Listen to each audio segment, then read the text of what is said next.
আমরা কি শুনছি কান দিয়ে সেটা ভীষণভাবে ম্যাটার করে। নিজেকে প্রশ্ন করো তো বন্ধু, তুমি কেমন কথা শুনতে ভালোবাসো?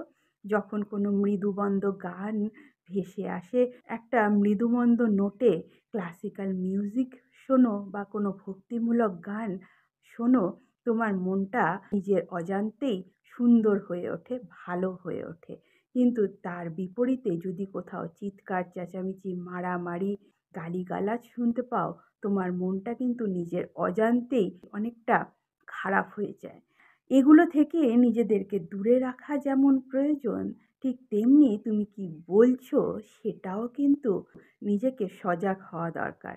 তোমার প্রচণ্ড উচ্চস্বরে কথা, তোমার প্রচণ্ড কটু কথা, গালিগালাজ, অন্যকে হার্ট করে কথা, নিজের আমিত্ব বজায় রাখার জন্য অন্যকে দমন করা, অন্যের প্রতি ডমিনেট করার প্রবণতা কিন্তু তোমাকে কোনো একদিন ধূলিসাৎ করে দিতে পারে। জানবে, ভগবান রামের থেকেও রাবণের সিদ্ধি ছিল অনেক বেশি, কিন্তু সেই রাবণকেও কিন্তু নিজস্ব অহমের জন্য কোনো একদিন পতনের সম্মুখীন হতে হয়েছিল।